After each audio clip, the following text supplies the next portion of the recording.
Imagine standing at the foot of the Pyramid of the Sun, gazing up at its massive stone steps rising toward the sky.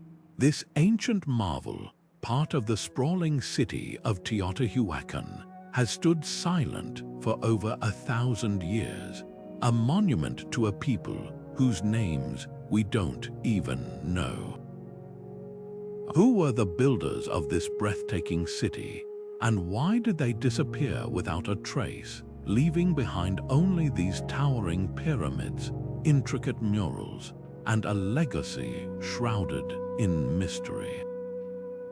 Teotihuacan was once the heart of a thriving civilization, a place where tens of thousands lived, traded, and worshipped. Yet, unlike the Maya or the Aztecs, they left no written records, no king's names carved into stone. Their story is a puzzle with missing pieces, a riddle waiting to be solved. This is a city that defies explanation.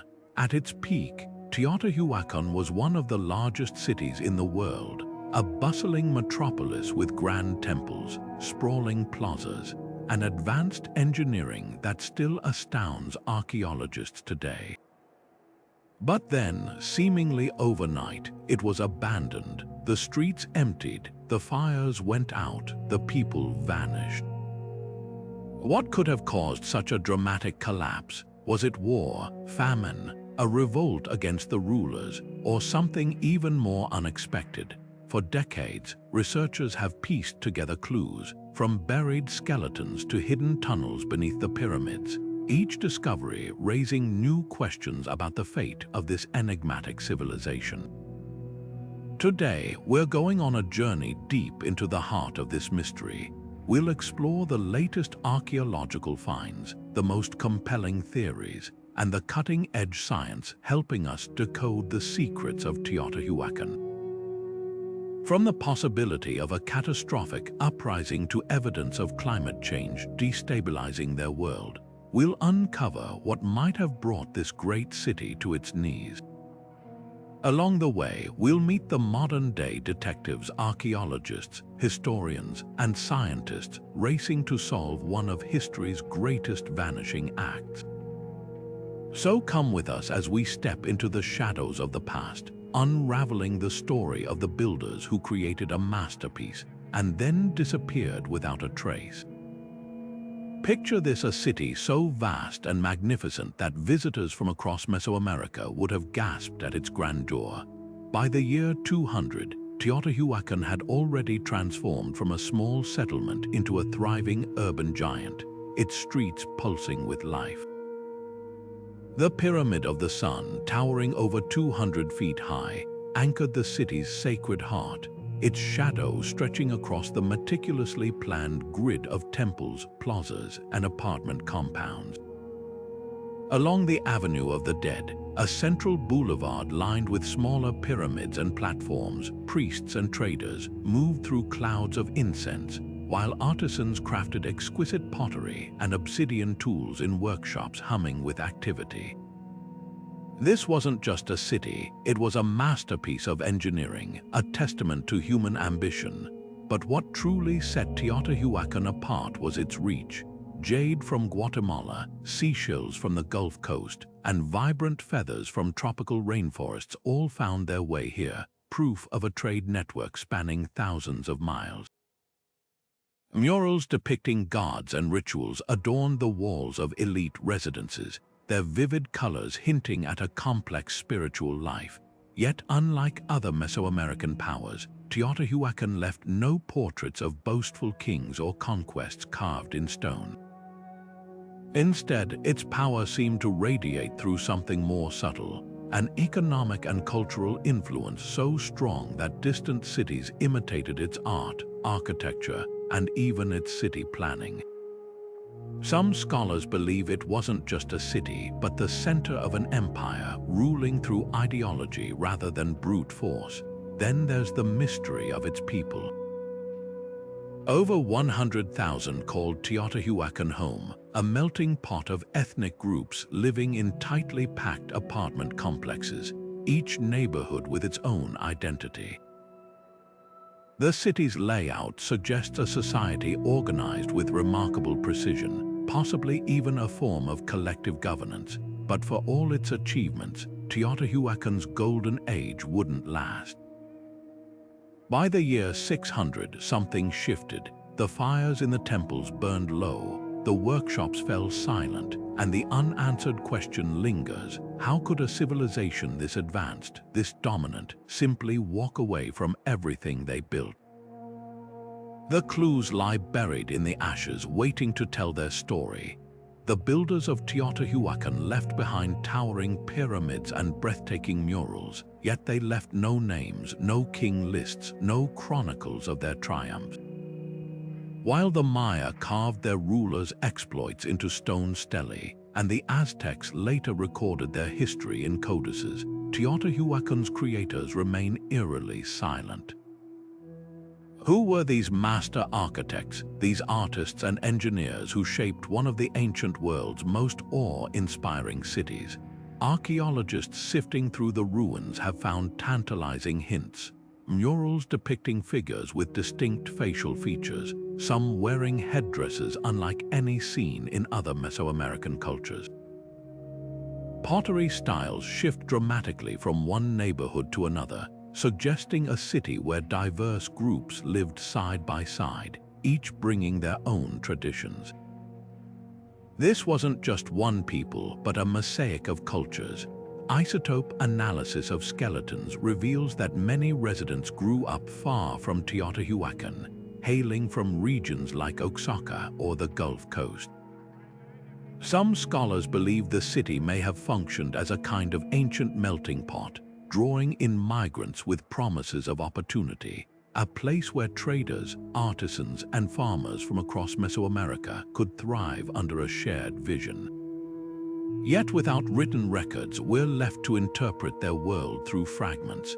A jade mask here, a fresco of a rain god there, the layout of a communal kitchen. Even the name Teotihuacan comes from the Aztecs, who arrived centuries after its fall and called it the place where gods were born, a poetic tribute, but hardly a historical record. The contrast with neighboring civilizations only deepens the mystery. While Maya cities like Tikal celebrated individual rulers with towering monuments, Teotihuacan's art seems almost deliberately impersonal.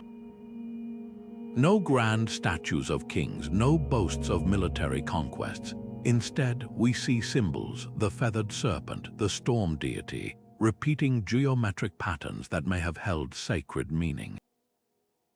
Some experts argue this points to a radically different kind of society, one governed not by a single dynasty but by councils or religious orders. Others speculate that the city's rulers intentionally erased their identities, hiding behind rituals and collective symbolism to maintain power. So were the builders a unified culture or a coalition of peoples bound by shared ambition?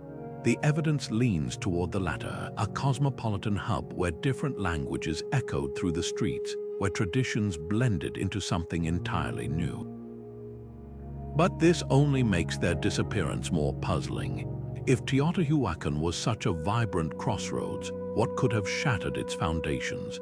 The answer may lie in the very diversity that once strengthened it, and in the ashes of a city that burned not from invasion, but from within. The ruins of Teotihuacan tell a story of sudden abandonment, not conquest. Walk through the empty streets today, and you'll notice something startling: no shattered gates, no heaps of weapons, no mass graves filled with victims of war. The city wasn't overrun by invaders, it was left behind as if its people simply walked away. But the archaeological record holds subtle, chilling clues about what might have happened. In the temples along the Avenue of the Dead, thick layers of ash coat the floors, evidence of deliberate fires set in the city's final days.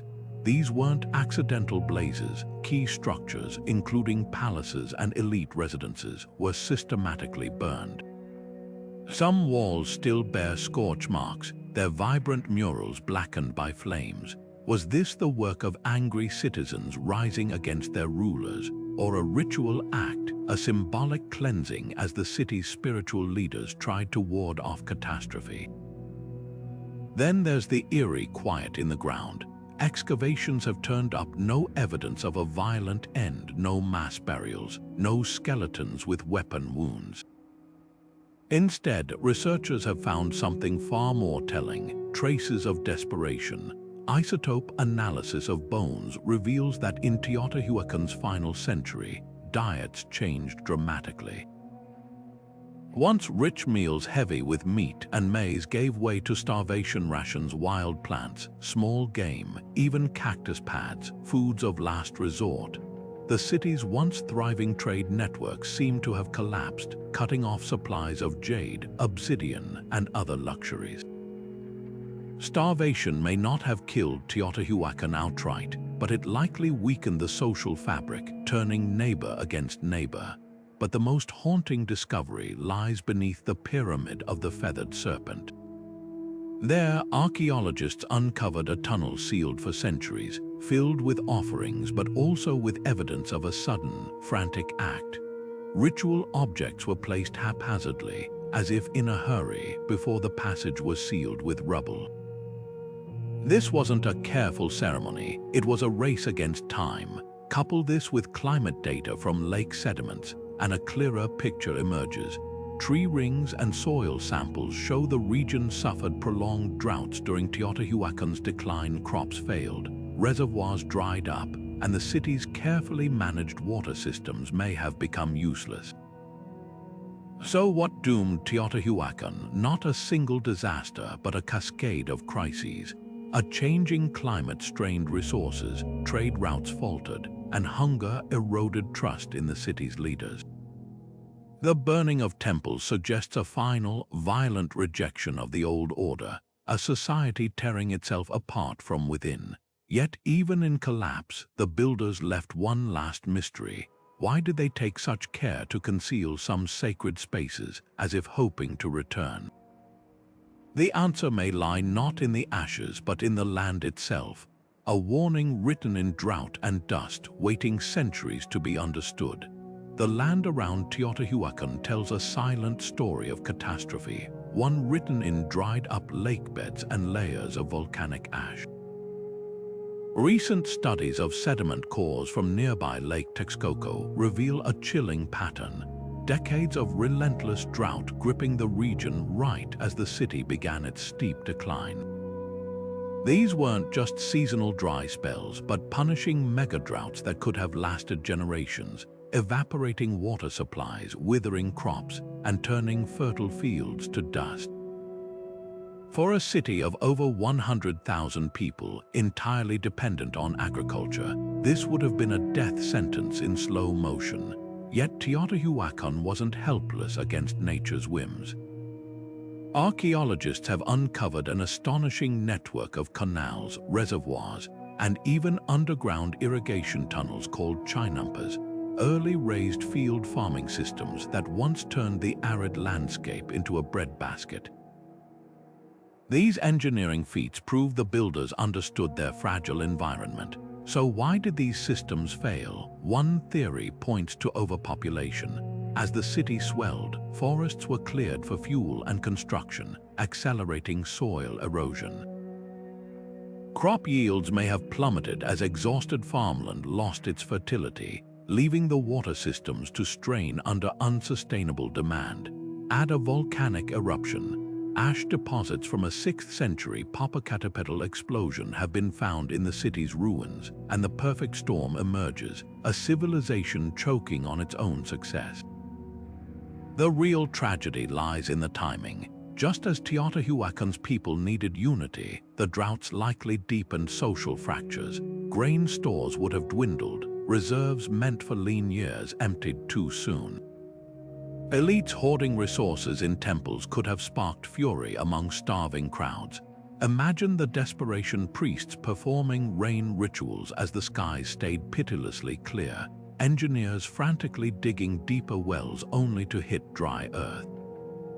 Even the most brilliant water management can't compensate when the rains vanish for a lifetime. But here's the twist: environmental collapse rarely acts alone. While the droughts weakened Teotihuacan, they may not have delivered the final blow. A dying city is still a city unless its people choose to leave, and that decision, the moment when hope finally snapped, might have come not from failing crops but from failing trust. The burn marks on the temples suggest a turning point, a people not just fleeing disaster, but rising against those they once believed could avert it. The land's betrayal was only the beginning. What came next was far more human and far more violent. The ashes of Teotihuacan's elite neighborhoods tell a story of rage, not accident. In the city's final decades, the grand compounds along the Avenue of the Dead, once filled with vibrant murals and precious offerings, were reduced to smoldering ruins. Walls were torn down, statues of deities deliberately defaced, and the remnants of feasts left half-eaten, as if interrupted by chaos. This wasn't random violence. It was targeted destruction, a systematic erasure of the symbols that upheld Teotihuacan's rigid social order. Archaeologists have found something startling in these ashes: the broken fragments of elite pottery mixed with humble cooking vessels, as if people from the city's lower classes stormed these spaces, smashing the very objects that represented inequality. Murals hidden beneath later layers of plaster offer another clue. In one excavated apartment complex, researchers uncovered a scene unlike the usual serene depictions of gods. Instead, warriors clad in elaborate regalia march with weapons raised. Some scholars interpret this as evidence of rising militarization, a society fracturing under pressure. Others see it as propaganda, a warning from rulers struggling to maintain control. But the most telling detail: these militant figures appear not in temples but in residential areas, suggesting conflict wasn't just external, it was brewing in the streets. The city's layout itself may have sown the seeds of rebellion. Teotihuacan's neighborhoods were sharply divided, with luxurious compounds for the elite and cramped apartments for workers. Isotope studies reveal stark dietary differences. Elite skeletons show diets rich in meat and exotic foods, while laborers subsisted on maize and beans. As droughts worsened and food grew scarce, this inequality would have become unbearable. Imagine the resentment simmering as priests continued their rituals in jeweled headdresses while children went hungry. Yet internal strife might not have been the only spark. Recent excavations near the city's edges reveal hastily built fortifications, crude walls that don't match Teotihuacan's usual precision. Could migrants fleeing collapsing regions have poured into the city, straining resources further? Or did rival powers, sensing weakness, launch targeted raids? A handful of mass graves contain skeletons with wounds from atlatl darts, weapons more common among outsiders. The truth may lie in a lethal combination: a city already tearing itself apart, then pushed over the edge by forces from beyond its walls. The final act of Teotihuacan's drama wasn't a single event but a crescendo of crises. Drought starved the body, inequality starved the spirit, and when the flames consumed the temples, it wasn't just buildings that burned, it was the very idea of Teotihuacan. The ashes settled, the survivors scattered, and the city's name faded into legend, leaving only one question echoing through its empty plazas. When a civilization's foundations crack, does it fall from outside pressure or from the weight of its own divisions?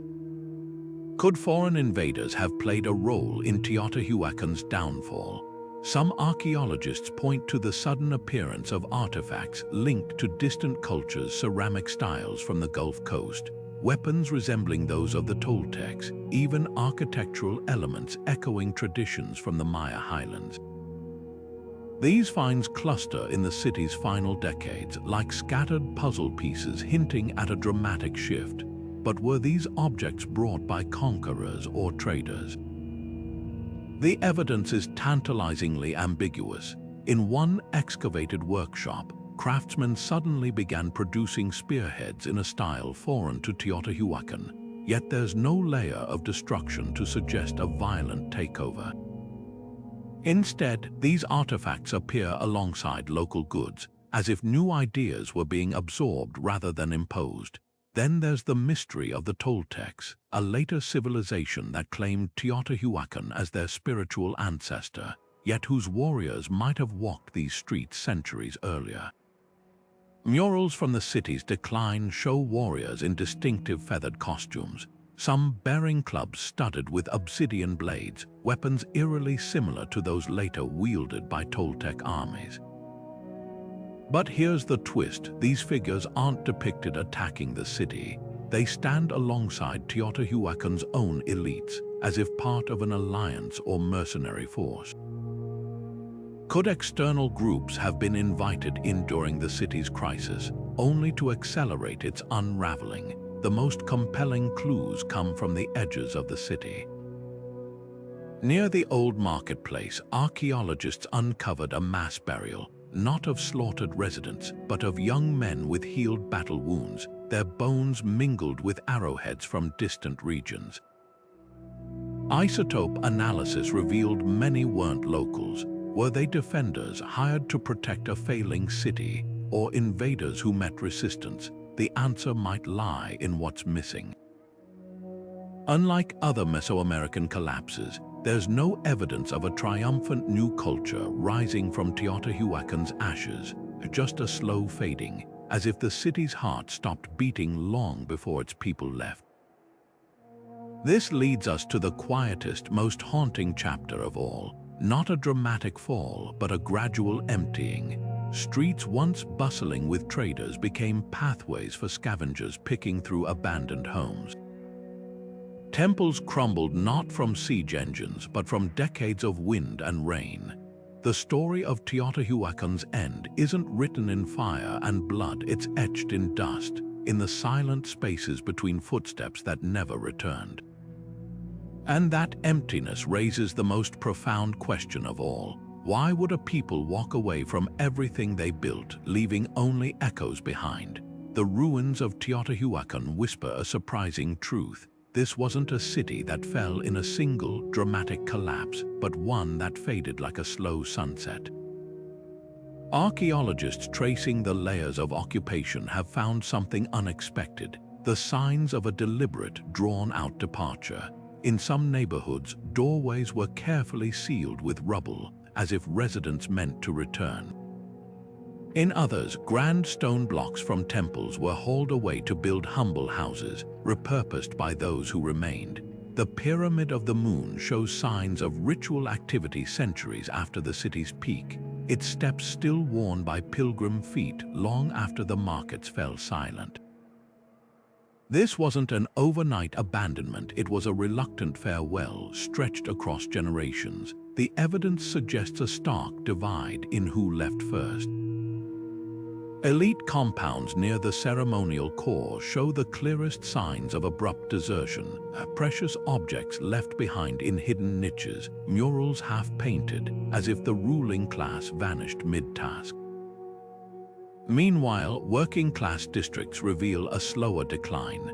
Families patched crumbling walls with scavenged stones, cooked meals in courtyards littered with broken pottery, and clung to the skeleton of their dying city. Isotope analysis of teeth from late-period burials tells a grim story. The poor who stayed endured worsening malnutrition, their bones bearing the marks of hard labor even as the elites disappeared. Was this a societal unraveling where those with resources fled first, leaving the rest to fend for themselves? Yet Teotihuacan never fully emptied. Long after its political power faded, the city retained a ghostly spiritual pull. Later cultures, the Toltecs, the Aztecs, treated it as a sacred site, making pilgrimages to its overgrown plazas. Aztec rulers claimed descent from Teotihuacan's mythical builders, weaving its legacy into their own origin stories. The city's very name, given by the Aztecs, means the place where gods were born, a testament to how its aura outlasted its people. Even in ruin, it remained a beacon, its pyramids aligning with celestial events as if the stones themselves remembered their purpose. This lingering significance raises a profound question. Can a city truly die if its memory still shapes the world? Teotihuacan's influence rippled across Mesoamerica long after its streets fell quiet. Maya artists copied its architectural styles, distant cities mimicked its urban planning. Its feathered serpent deity, once worshipped in smoky temple chambers, evolved into the Aztecs' Quetzalcoatl. The builders may have vanished, but their vision endured not in stone and mortar, but in the collective imagination of civilizations that followed. In the end, Teotihuacan's greatest mystery isn't why it was abandoned, but how a place without kings, without written records, became immortal. Centuries after its streets fell silent, Teotihuacan's ghost still walked through Mesoamerica. When the Aztecs first stumbled upon its overgrown ruins in the 1400s, they didn't see a dead city, they saw a sacred blueprint. To them, these crumbling pyramids weren't just ancient structures, they were divine handiwork, proof that gods had once walked the earth. They called it Teotihuacan, the place where gods were born, and wove its legacy into their own myths, claiming their sun god Huitzilopochtli demanded blood sacrifices atop its very pyramids. The irony is staggering. The builders' names vanished from history, yet their city became a stage for later civilizations to reinvent their own origins. Teotihuacan's influence stretched far beyond Aztec legends. Maya cities like Tikal and Capon suddenly adopted its architectural trademarks, stepped pyramids with talud table row facades, the signature sloping panels that had once defined Teotihuacan's skyline. Murals in distant Guatemala depicted the feathered serpent, a deity central to Teotihuacan's spiritual life, now reimagined as the Maya's Kukulkan. Even trade routes tell the story. Jade and obsidian artifacts crafted in Teotihuacan style turned up hundreds of miles away, carried not by conquest but by cultural reverence. This wasn't mere imitation, it was a kind of ancient branding, as if later societies draped themselves in Teotihuacan's prestige like a royal cloak. Yet the greatest mystery lies in the people themselves. If Teotihuacan's population scattered, where did they go? Linguists have traced subtle clues, unusual place names in regions like Oaxaca, pottery styles that blend Teotihuacan motifs with local traditions. Some scholars believe the city's artisans and traders became cultural ambassadors, seeding their knowledge across Mesoamerica. Others point to skeletal evidence, distinctive dental modifications or cranial shapes linked to Teotihuacan's diverse population appearing in far-flung burial sites. Like a stone dropped in water, the city's collapse sent ripples outward, carrying fragments of its identity to new homes. The bittersweet truth: Teotihuacan's physical city died, but its soul proved indestructible. Modern archaeologists wielding LiDAR scanners and DNA analysis are now uncovering something profound. The builders may have left no written history, but they left something far more enduring. Their fingerprints are everywhere, in the alignment of Aztec temples mirroring Teotihuacan's celestial grids, in the echoes of rituals performed millennia apart. The real legacy of this lost civilization isn't just in stone, but in the unbroken thread of memory, stretching from those who walked its avenues to the scientists now piecing together their story.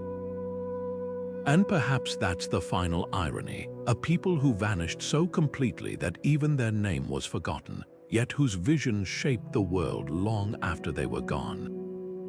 Now, as researchers tunnel beneath the pyramid of the feathered serpent with ground-penetrating radar, they're not just studying ruins, they're decoding a message across time. Every new artifact, every hidden chamber whispers the same question. If a civilization can be erased from history yet live on in the DNA of cultures that followed, what does that mean for how we remember the past? The answer might lie not in the grand monuments left behind, but in the quiet, stubborn persistence of ideas, proof that some legacies are too powerful to bury. Beneath the surface of Teotihuacan's ruins, modern technology is peeling back layers of time, revealing secrets the builders never intended us to find. LiDAR scans, laser pulses fired from aircraft have transformed our understanding of the city's scale, exposing hidden plazas, buried roadways, and even entire neighborhoods swallowed by centuries of earth. These ghostly outlines beneath the jungle and soil suggest Teotihuacan was far larger than we ever imagined, a metropolis that may have housed nearly 200,000 people at its peak.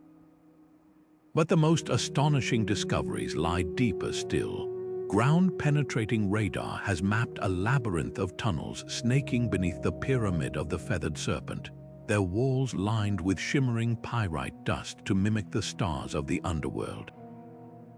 Archaeologists believe these passages weren't just ceremonial, they may have been the beating heart of the city's power, where rulers performed rituals to commune with gods and ancestors.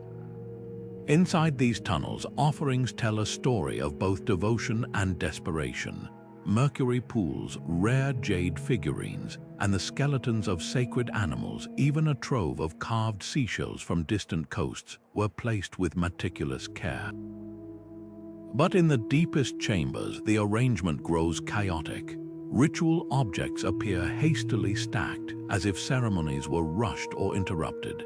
Some researchers interpret this as evidence of a crisis, a last-ditch attempt to plead with the gods as the city's collapse loomed. Others argue these tunnels were always meant to be sealed, their contents hidden from the living as a bridge to the spiritual realm. The truth may lie somewhere in between, a sacred space repurposed in a time of turmoil, its final offerings left in frantic hope rather than orderly tradition. Science is also rewriting the story of Teotihuacan's people through their bones.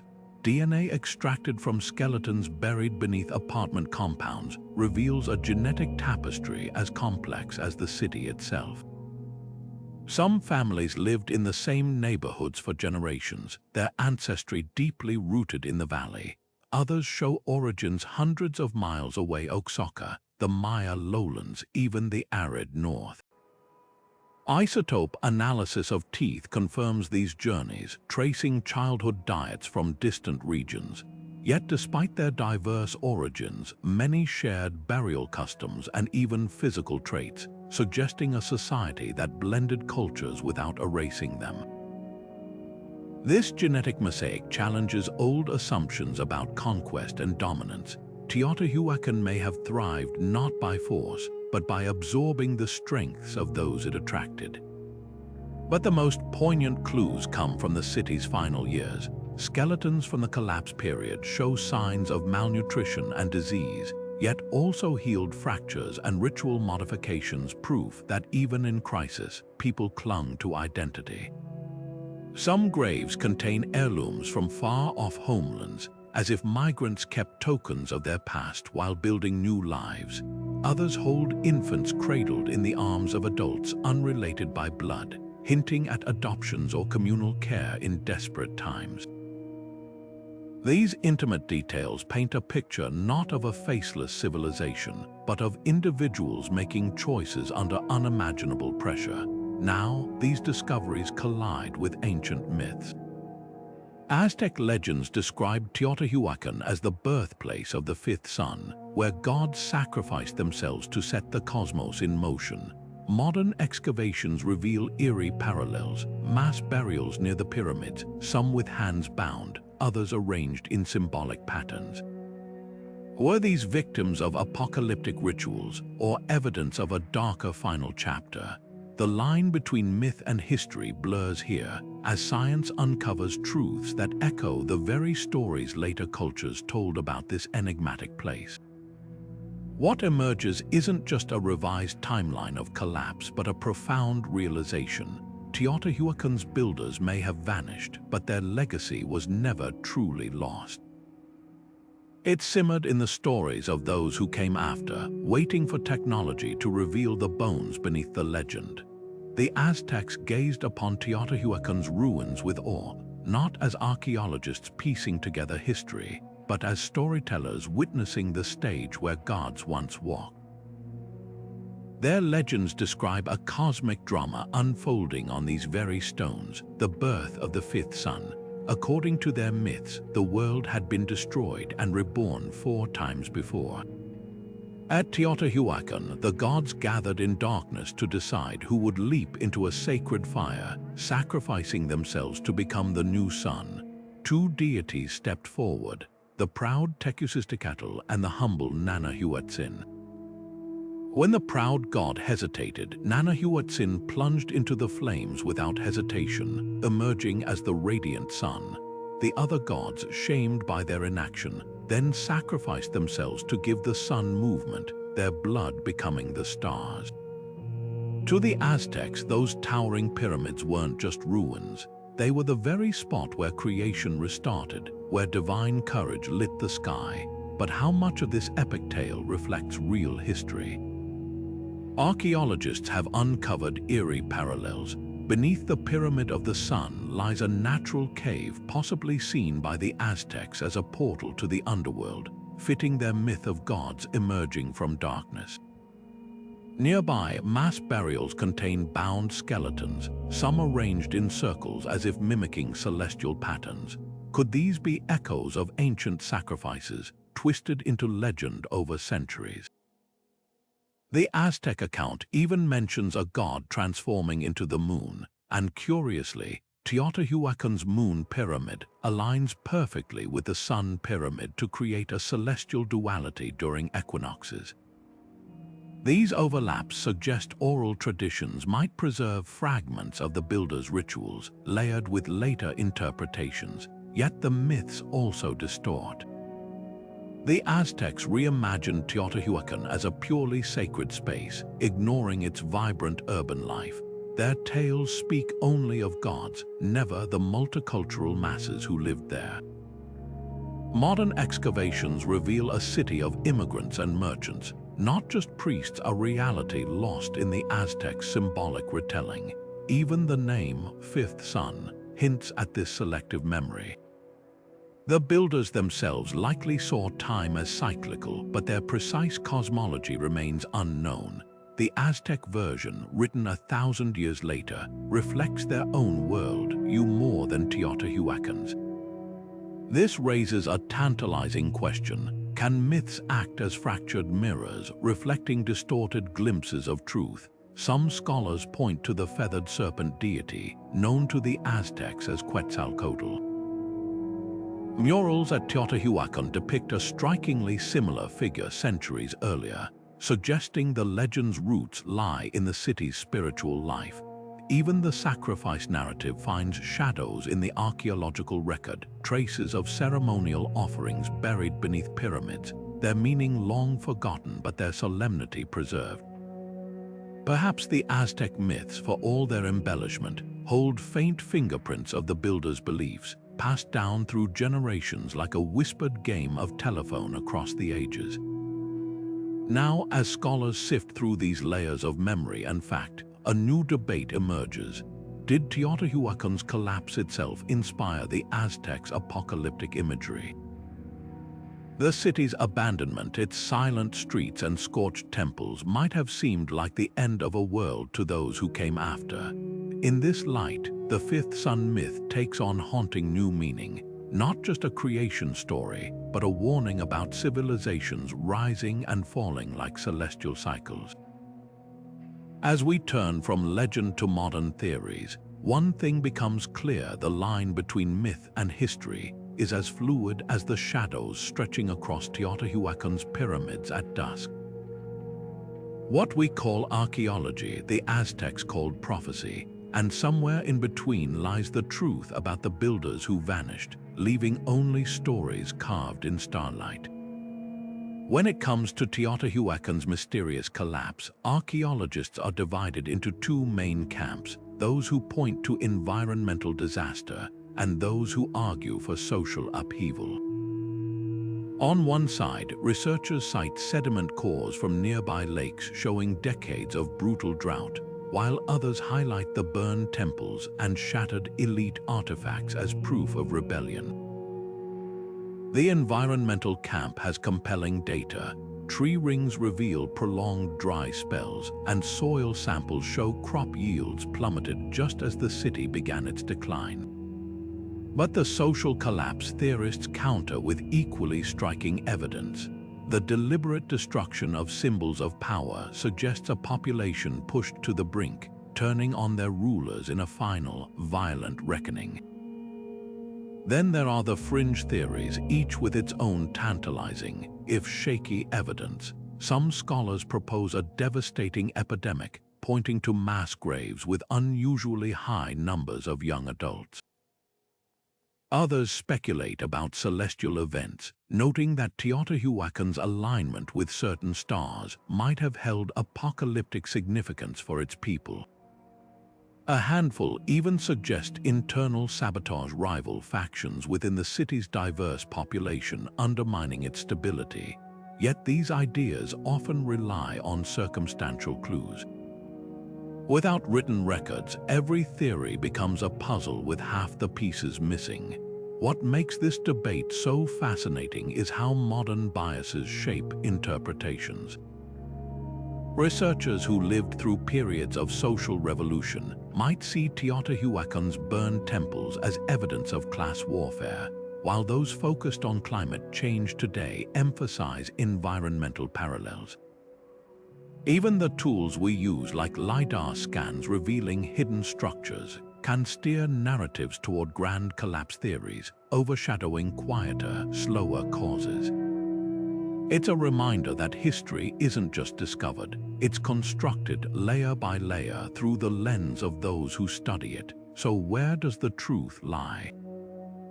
Perhaps in the intersection of these ideas. A drought-stricken city, its resources dwindling, could have fractured along social lines, its leaders losing legitimacy as hunger spread. Or maybe the answer lies beyond Teotihuacan altogether, in the collapse of the trade networks that once fueled its wealth. Because while temples burned and reservoirs ran dry, something else was happening across Mesoamerica. The slow unraveling of the intricate web of commerce that had made Teotihuacan a powerhouse. Jade from Guatemala, obsidian from Pachuca, cocoa from the tropics, these weren't just luxuries, but the lifeblood of a city that thrived on exchange. When those connections frayed, the consequences would have rippled through every street, every home, leaving no one untouched. Teotihuacan didn't just thrive on grand pyramids and sacred rituals, it was built on trade. The city sat at the heart of a vast economic web, where obsidian from distant mines, shimmering green jade from Guatemala, and even the coveted cacao beans used as currency flowed through its markets. These weren't just luxuries, they were the lifeblood of Teotihuacan's power. Workshops near the Avenue of the Dead produced razor-sharp obsidian blades by the thousands, exporting them as far south as the Maya lowlands. In return, the city received exotic feathers, marine shells, and dyes, goods that fueled both its economy and its elite's prestige. But what happens when a civilization's wealth depends on threads stretched across hundreds of miles, and those threads begin to snap? Disruptions in these trade networks could have been catastrophic. Archaeologists have uncovered telling clues. In the city's final century, imports like jade and fine pottery became scarcer, replaced by cheaper local imitations. Shipments of obsidian, Teotihuacan's most valuable export, dropped sharply, as rival cities like Tikal began sourcing their own stone from closer mines. Worse, climate shifts may have made transporting goods harder, with droughts drying up rivers that once served as trade highways. Imagine a marketplace that once buzzed with merchants from distant lands now echoing with silence, stalls empty, craftsmen unable to get materials. The economic shockwaves would have rippled through every layer of society, from elite traders to the laborers who depended on their wages. This wasn't unique to Teotihuacan. History is littered with civilizations that crumbled when trade collapsed. The Roman Empire strained as barbarian raids severed its supply lines. The Indus Valley cities declined when their river trade routes shifted. But Teotihuacan's case is different. Unlike Rome, it left no coinage or debt records. Unlike the Indus, it wasn't reliant on a single river. Its economy was more subtle, a mix of tribute, barter, and ritual exchange. Could the loss of trade alone explain why people abandoned their homes? Probably not. But it would have weakened the city's glue, eroding the trust and interdependence that held its diverse population together. Yet economics alone can't account for the spiritual fervor etched into Teotihuacan's final days. The burning of temples, the hurried sealing of sacred tunnels, these speak of a crisis deeper than empty coffers. Perhaps the trade collapse shattered more than just the economy. It may have broken a covenant between the people and their gods. If obsidian was more than a commodity, if it carried divine significance, used in rituals to honor the storm god, then its scarcity wouldn't just starve workshops. It would starve souls, and that kind of hunger can't be measured in artifacts alone. It lingers in the ashes of altars, in the silence that followed the last prayer. In the heart of Teotihuacan's collapse lies a spiritual reckoning, one etched in the scorched walls of its temples and the shattered faces of its gods. The deliberate burning of sacred spaces wasn't random vandalism. It was a calculated erasure, as if the people sought to purge the very forces they once believed protected them. Archaeologists have found statues of deities decapitated, their fragments scattered in ways that suggest ritualized violence. Murals depicting the feathered serpent, a symbol of divine authority, were defaced with deliberate strikes, the paint chipped away where the god's eyes once gazed. These weren't the acts of invaders, but of those who felt betrayed by the cosmos they'd spent centuries appeasing. Consider the psychological toll when a society's covenant with the divine fractures. Teotihuacan's cosmology was woven into daily life, the pyramids aligned with celestial events, the rituals tied to agricultural cycles. When droughts parched the land and crops failed, the message would have been terrifyingly clear: the gods were no longer listening. Imagine the despair as priests performed rain ceremonies under a pitiless sky, their offerings met with silence. The destruction of religious icons suggests a tipping point, not just anger toward earthly rulers, but a crisis of faith in the cosmic order itself. If the gods had abandoned them, what was left to fear in defacing their images? Environmental catastrophe would have deepened this spiritual unraveling. Prolonged droughts weren't just ecological disasters, they were cosmic failures. In a world where rulers claimed to mediate between humanity and the divine, starvation under a rainless sky was more than suffering. It was proof of broken promises. The elites may have doubled down on grand rituals, sacrificing rare animals or even humans in desperate attempts to restore balance. But the burned temples tell us these efforts backfired. The people didn't just lose faith in their leaders, they rejected the entire system that tied their survival to the whims of unseen forces. Yet amid this turmoil, there's evidence of something more deliberate than chaos. In the city's final days, certain sacred objects were carefully hidden. Jade figurines wrapped in cloth, censers buried beneath floorstones. These weren't acts of violence but of preservation. Some tunnels under the pyramids were sealed with meticulous care, as if protecting their contents for a future return. This duality, destruction alongside reverence, hints at a society not just collapsing, but consciously unmaking itself. Perhaps some still believed the gods could be appeased if they started anew elsewhere, carrying fragments of their faith into exile. The idea of a planned exodus gains traction when we trace the footsteps beyond Teotihuacan's ruins. Distinctive pottery styles and architectural motifs linked to the city appear suddenly in distant regions like Oaxaca and the Gulf Coast. Some scholars interpret this as cultural diffusion, refugees carrying their traditions to new lands. Others see it as evidence of a coordinated withdrawal, with groups of artisans, priests, and farmers migrating to prearranged settlements. The absence of mass graves or evidence of violent flight supports this theory. Unlike cities sacked by war, Teotihuacan's depopulation seems almost orderly in its final phase, as if the people voted with their feet, walking away from a broken covenant with both their rulers and their gods. What emerges is a portrait of a civilization caught between two deaths, the death of faith and the death of place. The burning temples mark not just the end of a city, but the end of a worldview. And in the ashes, we find the quietest rebellion of all, the choice to leave, to carry whatever fragments of belief still held meaning into an uncertain future. For a people who once built a metropolis to touch the heavens, perhaps the final act of faith was believing they could start again. Could Teotihuacan's abandonment have been an act of deliberate reinvention rather than defeat? Some archaeologists point to a startling pattern in the ruins, the careful sealing of doorways, the systematic burial of sacred objects, the orderly removal of valuable materials from elite compounds.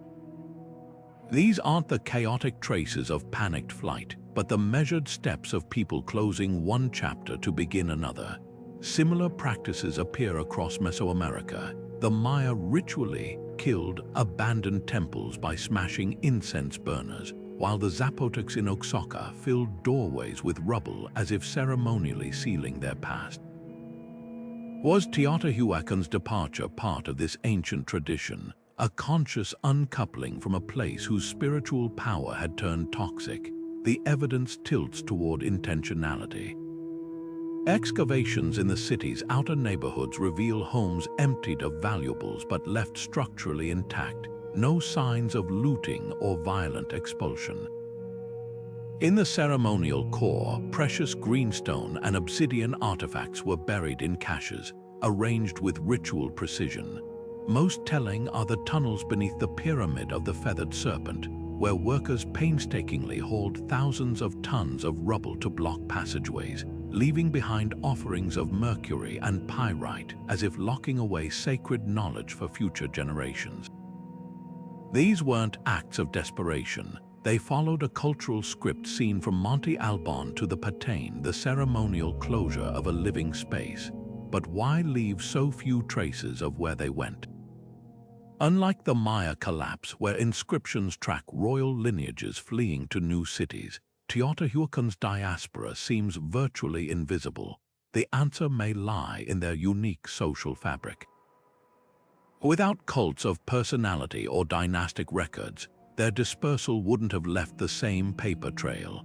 Instead, we find subtle fingerprints, sudden appearances of Teotihuacan-style pottery in places like Michoacan, the adoption of talud table row architecture by the rising Toltecs, even linguistic echoes in Nahuatl place names hundreds of miles away. Like a river delta branching silently into smaller streams, their influence spread without fanfare. The motivation behind this exodus could rewrite our understanding of collapse. For agricultural societies, abandoning exhausted land for fertile valleys was survival. But Teotihuacan's people didn't just relocate, they carried their cosmology with them.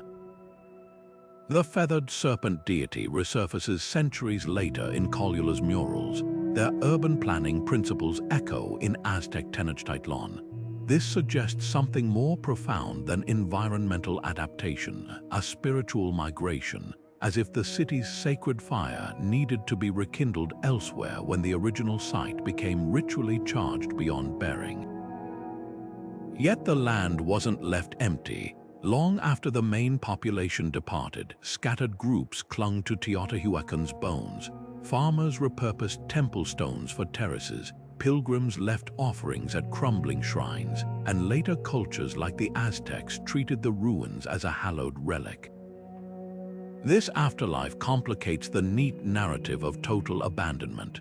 Perhaps the Great Dispersal wasn't an ending, but a transformation. The city's essence carried in the memories and rituals of those who walked away, even as its physical form faded into myth. Now, as archaeologists unearth traces of these post-collapse occupants, a new question emerges. Did the legend of Teotihuacan outlive its people because some never truly left?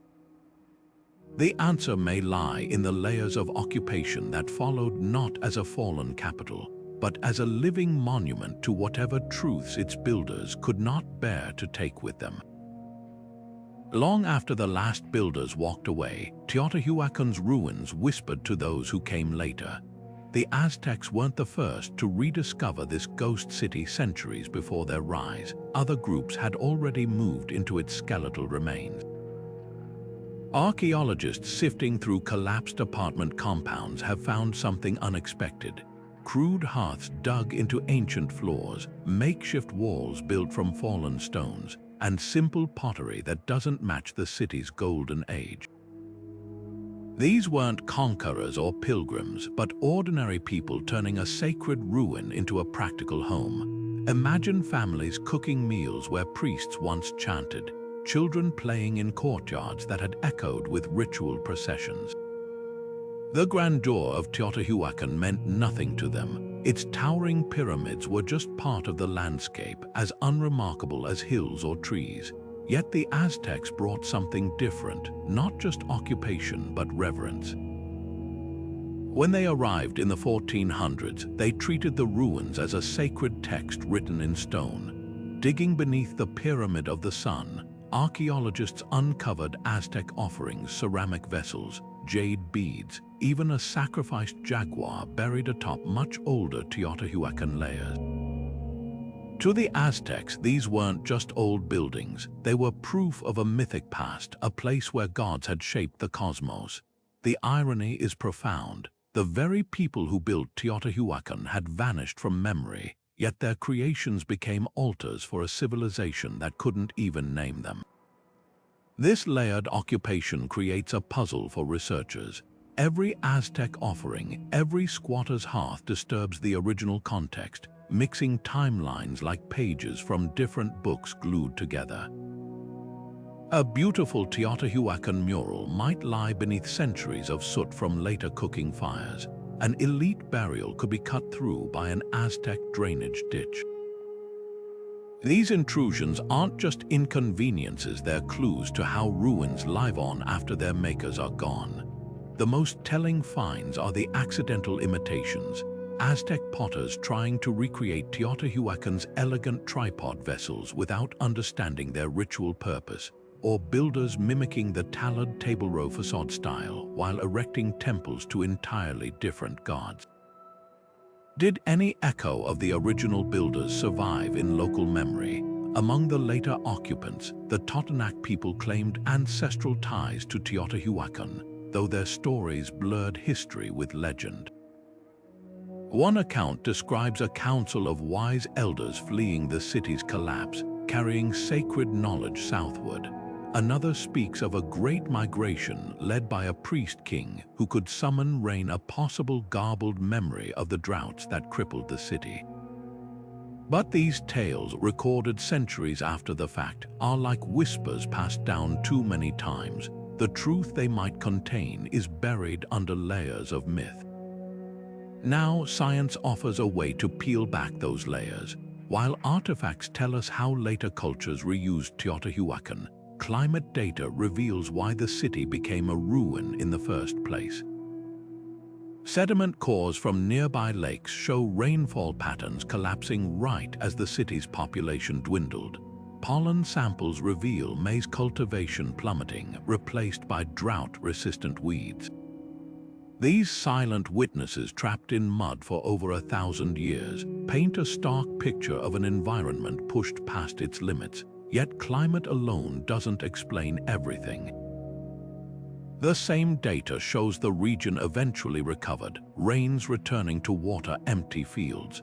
By then, the builders were long gone, their legacy not in the land they left behind, but in the distant cities where their descendants carried fragments of their world. Deep beneath the ice sheets of Greenland and locked within the gnarled trunks of ancient bristlecone pines, silent witnesses hold the key to Teotihuacan's fate. Ice cores drilled from glaciers reveal layers of dust and isotopes, each one a time capsule of past climates. When scientists analyze these frozen records, they uncover a startling pattern. The 6th century wasn't just dry, it was a mega-drought of epic proportions, with rainfall dropping by nearly half for decades. Tree rings from Mexican oaks tell the same grim story, their narrow growth bands forming a barcode of desperation. These natural archives paint a picture of skies that refuse to rain, reservoirs evaporating into cracked earth, and crops withering in fields that had fed a metropolis. But climate alone doesn't dictate destiny. Other Mesoamerican cities weathered droughts through ingenious adaptations. The Maya built vast cisterns to trap rainwater, while Zapotec engineers terraced hillsides to conserve soil moisture. Teotihuacan's failure to survive similar conditions raises haunting questions.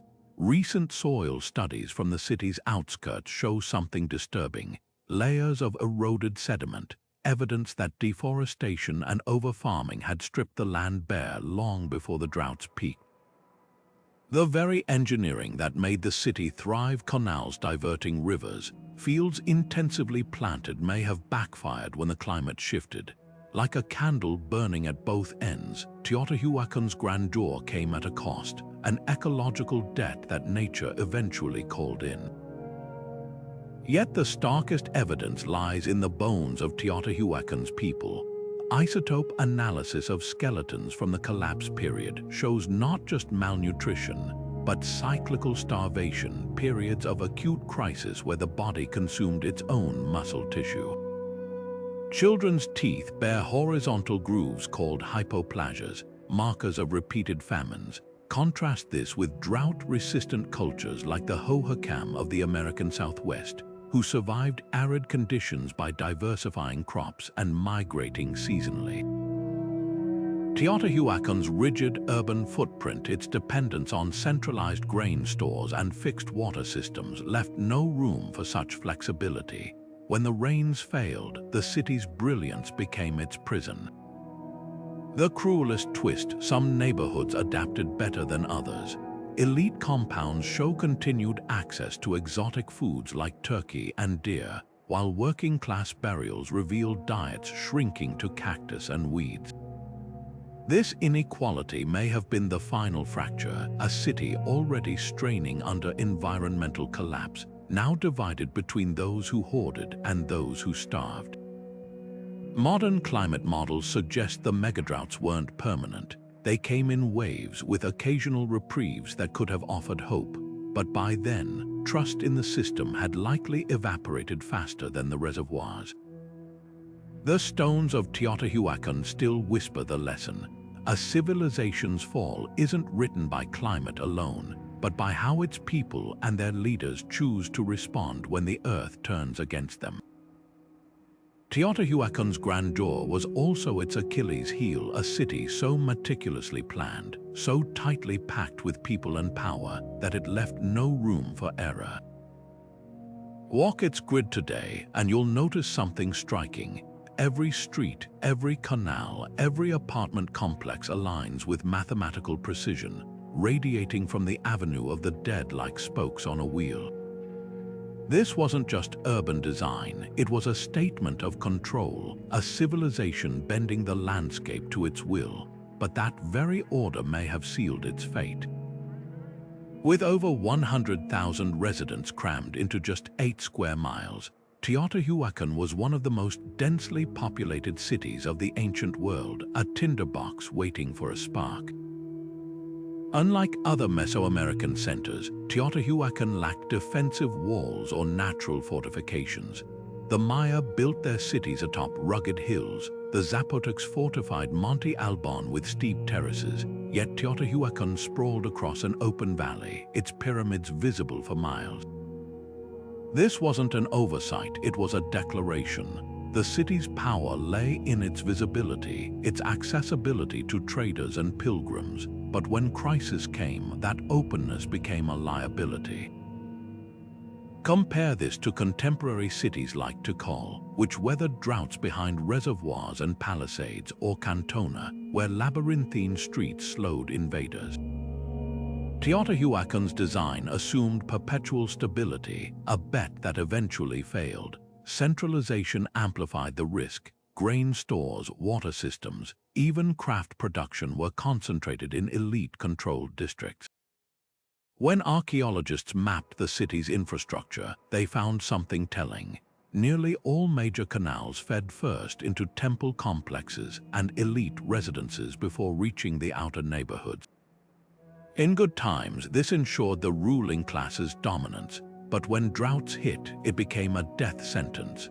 The same reservoirs that once symbolized abundance now highlighted inequality. Priests bathing in ritual pools while workers queued for brackish well water. Contrast this with the Hohokam of the American Southwest, who distributed their irrigation networks democratically, ensuring no single point of failure. Teotihuacan's brilliance hinged on everything working perfectly, and perfection is fragile. The city's spiritual geography may have deepened its vulnerability. Every pyramid, every mural, even the orientation of streets reinforced a cosmic order tied to agricultural cycles. When the rains failed, it wasn't just crops that withered. It was the covenant between earth and sky, between rulers and the divine. The burning of temples suggests a horrifying realization that the gods who promised abundance had broken their word.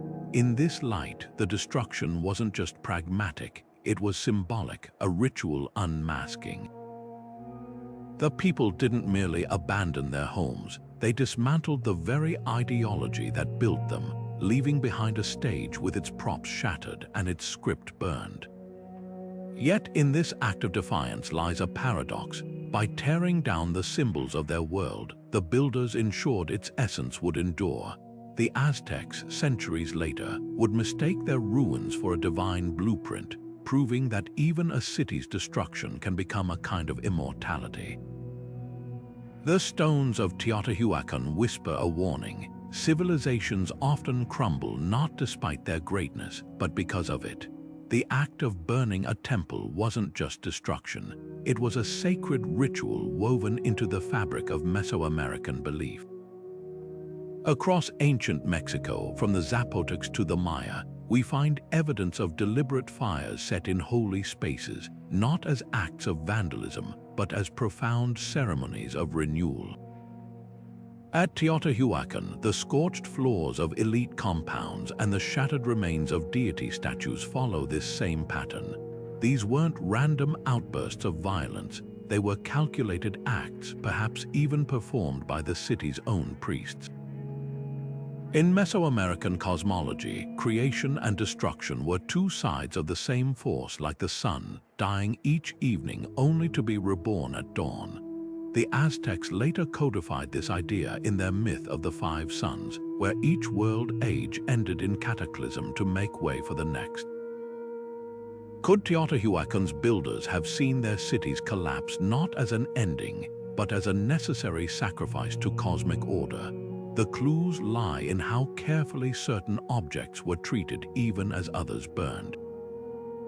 While murals were defaced, sacred offerings were often buried intact. Jade beads wrapped in cloth, censers placed gently in pits. This duality suggests a ritual unpacking of spiritual power, dismantling the old to release its essence. Modern Maya communities still practice versions of this today, killing old ritual objects to free their energy. At Teotihuacan, the tunneling and sealing of sacred spaces beneath pyramids take on new meaning in this light. These weren't just hiding places, they may have been cosmic time capsules preserving the city's soul for some future rebirth. Linguistic echoes deepen the mystery. The Aztec word for to burn, tilatlaza, also means to illuminate or to consecrate. In Mixtec codices, flames engulfing temples symbolize not ruin but transformation. This shared vocabulary hints at a pan-Mesoamerican understanding of fire as a purifying force. When Teotihuacan's temples burned, was it a final act of devotion, a literal passing of the torch to some unseen future? The city's alignment with celestial cycles adds weight to this idea. Its pyramids mark not just solstices, but the longer rhythms of Venus and the Pleiades, cycles measuring epochs, not just years. If the builders saw time as a spiral rather than a line, their departure might have been less a surrender than a strategic retreat, timed to some celestial clock we're only beginning to decipher. Yet the most provocative evidence comes from the ruins themselves.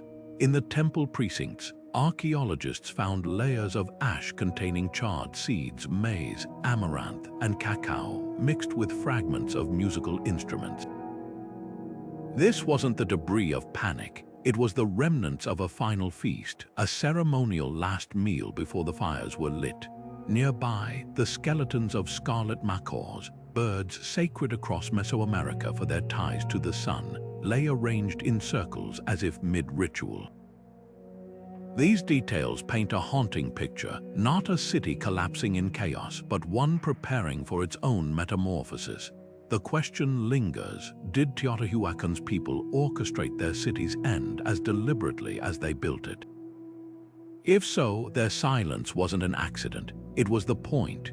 In a world where words carved in stone could outlive empires, perhaps the builders chose to let their actions speak instead.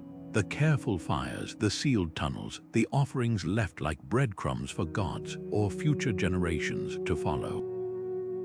As we turn to the linguistic traces they left behind, these silent gestures may yet prove the most eloquent clues of all. The name Teotihuacan itself is a linguistic echo, a word given by the Aztecs centuries after the city's fall, meaning the place where gods were born. But what did its builders call their home? Later cultures left tantalizing hints in their own records. Maya glyphs from distant cities like Tikal and Capon reference a powerful place called Pa, or place of reeds, sometimes accompanied by symbols resembling Teotihuacan's architecture. The Zapotecs of Oaxaca recorded encounters with warriors from a mighty northern city they named Chicoloahtitlan, meaning among the great houses. Could these be fragmented memories of Teotihuacan's true name? Without a Rosetta Stone to bridge these languages, we're left deciphering whispers across a 1,000-year gap. Some scholars turn to the Totonac people, whose oral traditions claim ancestral ties to Teotihuacan. Their word, Kukulkan, not to be confused with the Maya's feathered serpent deity, translates roughly as the sacred city of our ancestors. Similarly, Otomi place names in the region contain roots like Maxay, meaning place of the moon, possibly referencing Teotihuacan's lunar pyramid. Yet these linguistic breadcrumbs lead in circles. Later cultures often projected their own meanings onto the ruins, like the Aztec habit of rebranding ancient sites with mythic labels. The original name may be irrecoverable, lost in the silence between languages that faded with their speakers. The absence of writing at Teotihuacan compounds the puzzle.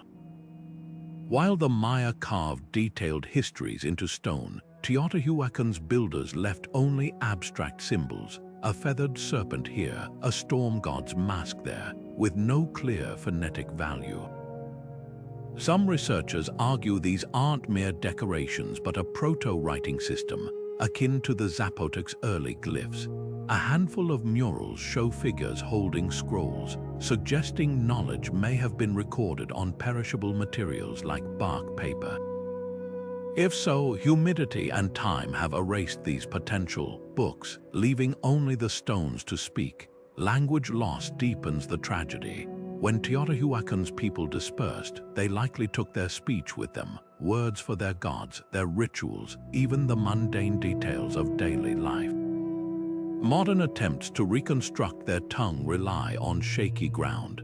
Some linguists note similarities between Totonac and Teotihuacan's symbolic motifs, like shared imagery of butterflies symbolizing warriors.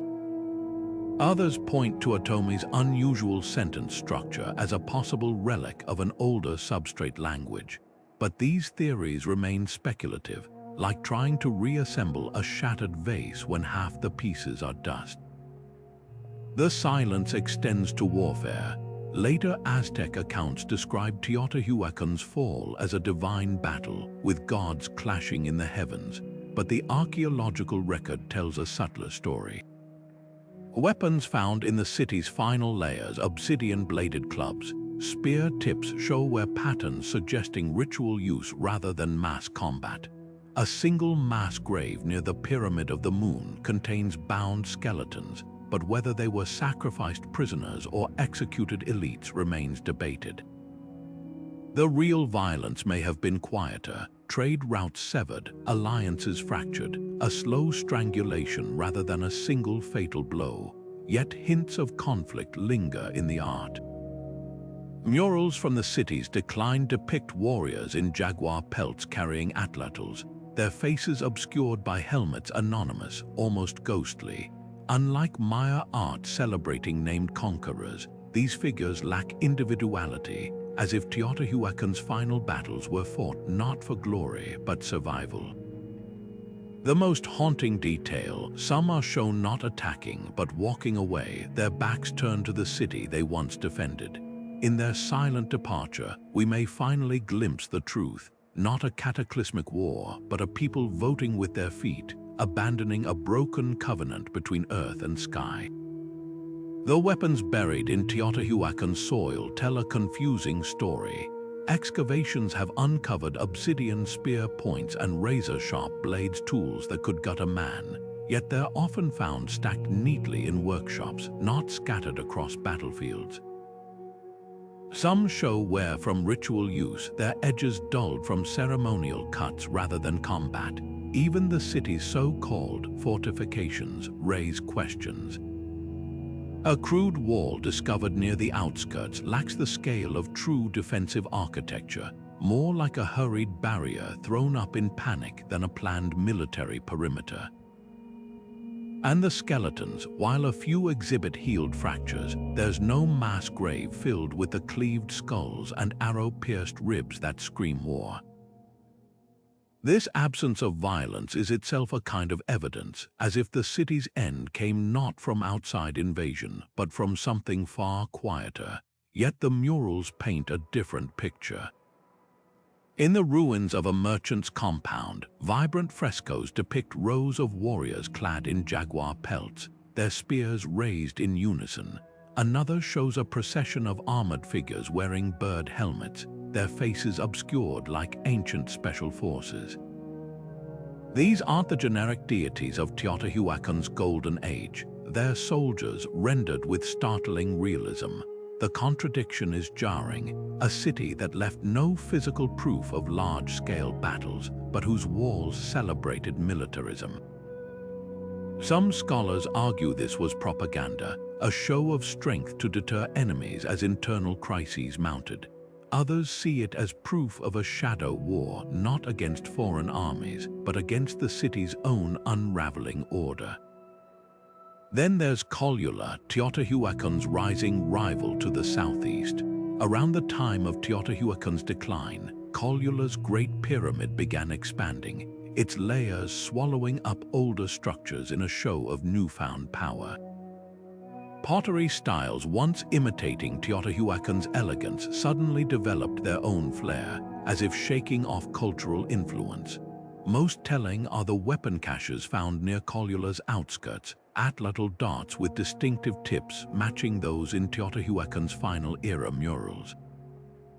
Yet there's no smoking gun, no sacked palaces, no conquered territory. If Collula helped dismantle Teotihuacan, it wasn't through direct assault, but by choking off trade routes or luring away allies in a slow-motion coup. The debate boils down to cause versus symptom. Did warfare, whether civil strife or external pressure, trigger Teotihuacan's collapse, or was it merely the death rattle of a society already succumbing to drought and discontent? The answer might lie in the city's unique psychology. Unlike the Maya, who recorded victories in stone, Teotihuacan's builders may have seen conflict as a failure of cosmic order, something to hide rather than glorify. Their murals of warriors lack captives or triumphant kings. Instead, the figures seem anonymous, almost mournful. Perhaps the real violence wasn't on battlefields, but in the quiet moments when a starving farmer decided the gods had broken their covenant, and the only act left was to torch the temple where he once prayed for rain. This ambiguity connects to a broader Mesoamerican mystery. Around the same time Teotihuacan emptied, other cities like Monte Albon in Oaxaca and the great Maya centers of the Patane also faltered. Was this coincidence or proof of a domino effect? Trade goods between these regions hint at an interconnected web. When one node collapsed, the vibrations may have destabilized the rest. Teotihuacan's downfall could have severed critical obsidian trade routes, starving distant cities of tools and weapons. Alternatively, shared climate disasters, those megadroughts etched in tree rings, might have pushed multiple societies past their breaking points simultaneously. The unsettling truth is that civilizations, like ecosystems, rarely die from a single wound. They bleed out from a dozen small cuts, each one deepening the next. Now, as archaeologists sift through the layers of Teotihuacan's demise, they're forced to confront an uncomfortable parallel. Our own globalized world, with its fragile supply chains and simmering inequalities, mirrors the ancient city's precarious balance. The weapons buried in workshops, the murals of soldiers who may never have fought, they're reminders that collapse isn't always a thunderous fall. Sometimes it's the slow drip of trust eroding, of systems failing one by one, until a people simply walk away from the impossible weight of what they've built. And in that walking away lies the final, unanswerable question. At what point does a civilization choose to abandon its own masterpiece? Teotihuacan's collapse didn't happen in isolation. It was part of a wider unraveling that swept across Mesoamerica like a shadow. Just centuries after its streets emptied, the great Maya cities of Tikal, Palenque, and Capon also faltered, their towering pyramids swallowed by jungle as kingdoms fractured into scattered villages. This period, known as the classic Maya collapse, mirrors Teotihuacan's decline in eerie ways, droughts straining resources, trade networks fraying, and ruling classes losing their grip on power. Yet the parallels run deeper than coincidence. Sediment cores from lakes across the region reveal the same brutal megadroughts, their fingerprints etched in layers of dried mud and shrunken pollen grains. Tree rings tell the same story, narrow, desperate bands marking years when rain never came. It's as if the entire region was caught in a climatic vise, squeezing civilizations until something had to give. But climate alone doesn't explain everything. Teotihuacan and the Maya were bound by invisible threads of exchange obsidian from the highlands flowing south, cacao and quetzal feathers moving north. When Teotihuacan's workshops fell silent, the ripple effects may have destabilized distant cities that depended on its goods. Imagine a merchant in Tikal waiting for shipments of razor-sharp obsidian blades, only to find the trade routes choked with silence. Without these critical imports, rituals faltered, elites lost prestige, and the delicate web of alliances frayed. Some archaeologists argue this wasn't just a shared crisis, it was a domino effect where one civilization's collapse tugged others down with it. Yet Teotihuacan's fall stands apart. Unlike the Maya, who left detailed records of their struggles, carved stelae mentioning wars, droughts, and failing kings, Teotihuacan's silence feels deliberate. There's no boastful inscription blaming enemies, no plea to the gods carved in stone. Its end wasn't documented, It was lived. The burns on its temples, the hurried sealing of tunnels, the way ordinary families patched their homes with scavenged stones. These aren't the marks of a sudden catastrophe, but of a people wrestling with slow unraveling. Compare this to Maya cities like Dos Pilas, where royal inscriptions abruptly stop mid-sentence, as if a scribe laid down his chisel in the middle of a thought. Teotihuacan's collapse wasn't an event. It was a process, a city exhaling over generations rather than gasping its last breath. The enduring mystery isn't just why these civilizations fell, but why their downfalls captivate us centuries later. Perhaps it's the scale. Entire cities abandoned to the elements, their grandeur reclaimed by roots and rain. Or maybe it's the haunting familiarity, the way their struggles mirror our own anxieties about climate change and societal fragility. Teotihuacan's ruins, like the Maya's vine-choked pyramids, aren't just relics. They're mirrors reflecting the uncomfortable truth that no civilization, no matter how brilliant, is immune to the tides of time. And in that reflection, we see not just their story, but the faint outline of our own. Teotihuacan grips our imagination like few other ancient cities, not because we know so much about it, but precisely because we know so little. Unlike Pompeii, frozen in time by volcanic ash with its victims' final moments preserved, or Atlantis, a legend crafted entirely from whispers, Teotihuacan exists in a haunting middle ground. It's undeniably real. Its pyramids still scrape the sky, its murals still pulse with color, yet its people remain anonymous, their voices silenced by time. This duality makes it irresistible, a metropolis grand enough to rival Rome at its peak, but one that left no chronicles, no kings' names, no explanation for its own demise. It's history's ultimate cold case, a puzzle where every clue only deepens the mystery. What sets Teotihuacan apart is its blank canvas quality. Atlantis fuels fantasy, but Teotihuacan invites forensic reconstruction. Scholars aren't chasing myths, they're piecing together a society's fingerprint from shattered pottery, isotopic signatures in teeth, and the alignment of stones with celestial events.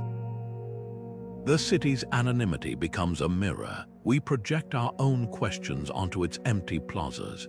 Was it a utopian experiment in collective rule, a theocracy that collapsed under its own rigidity? A multicultural hub undone by the tensions that once strengthened it. Unlike Egypt's pharaohs or Maya dynasties, whose stories are carved in stone, Teotihuacan's narrative is all subtext, waiting to be decoded.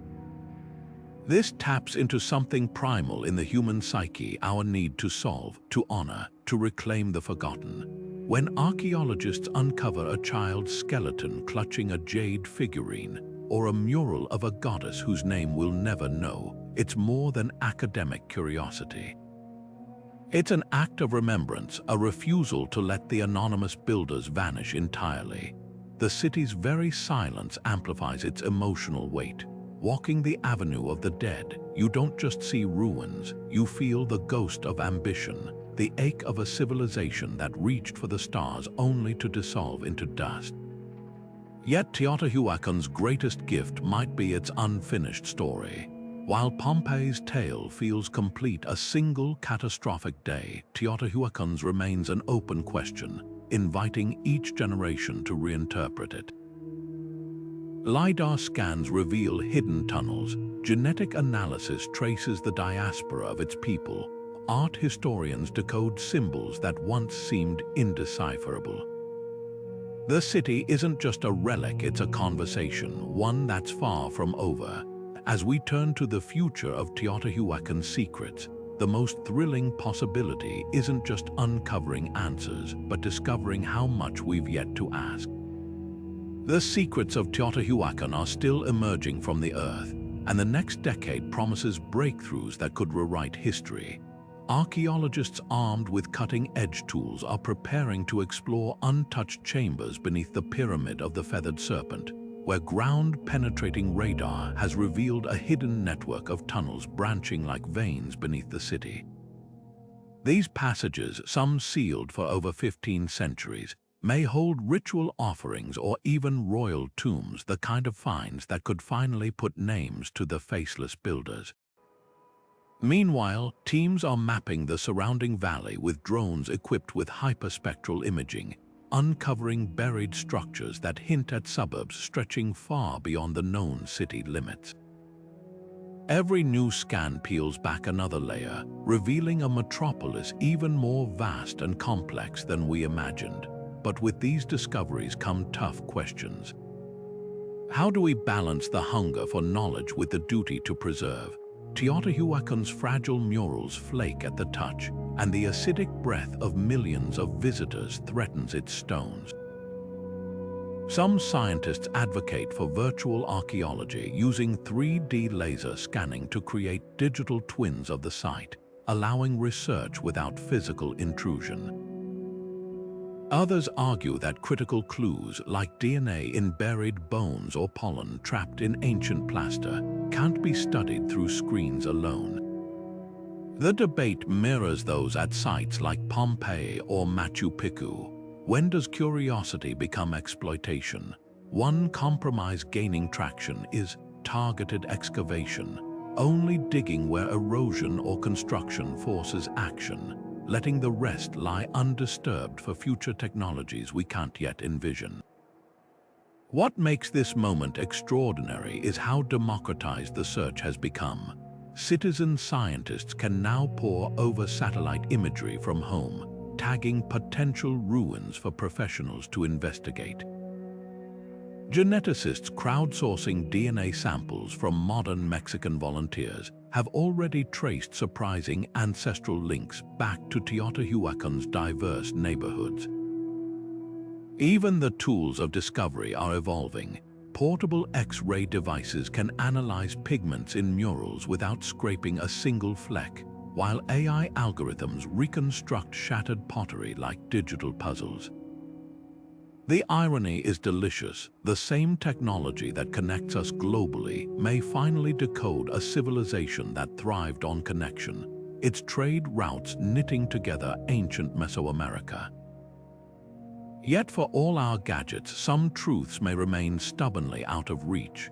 The builders' language, their daily conversations, the names they called their children, these intimate details might be lost forever.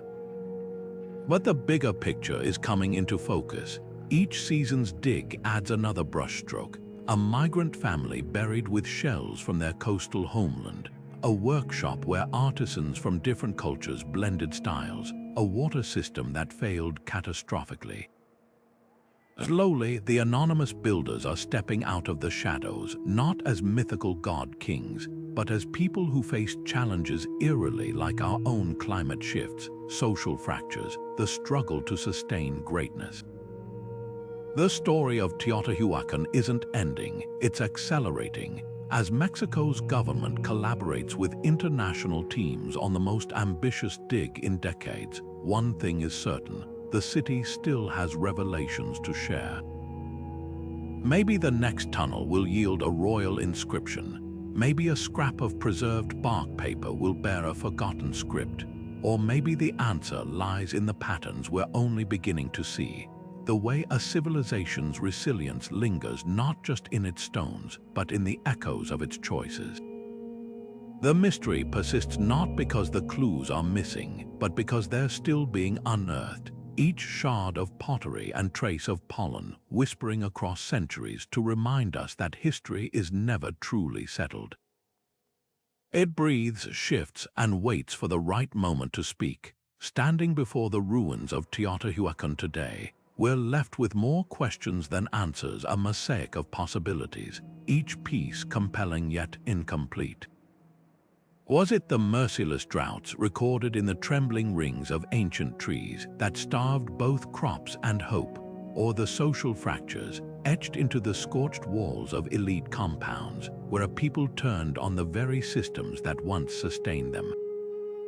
Perhaps it was a spiritual reckoning, the smoldering remains of temples hinting at a covenant broken between mortals and gods. The truth, like the dust that swirls through the avenue of the dead, slips through our fingers.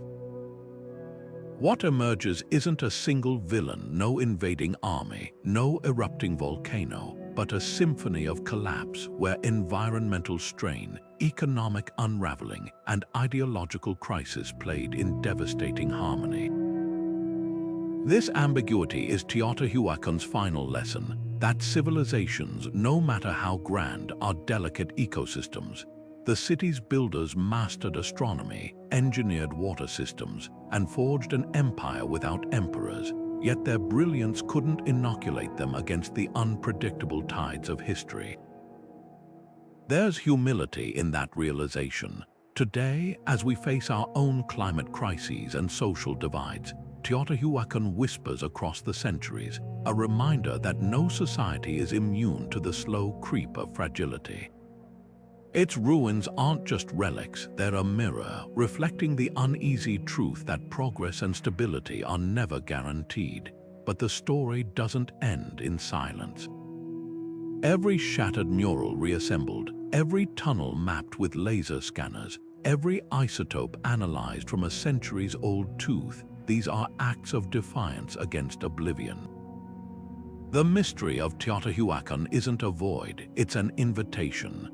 An invitation to explore, to question, to stand beneath the pyramid of the sun and feel the weight of all we don't yet understand.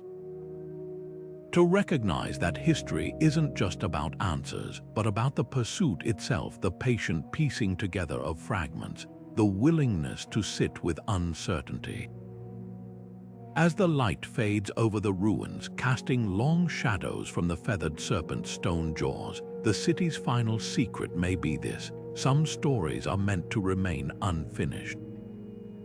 The builders left no chronicles, but their legacy lingers in the questions we chase, in the collaborations between archaeologists and geneticists, in the awe of visitors who walk these streets and wonder. Teotihuacan endures not as a puzzle to be solved, but as a testament to the human impulse to build, to believe, and ultimately to vanish, leaving behind stones that refuse to speak, yet never stop speaking to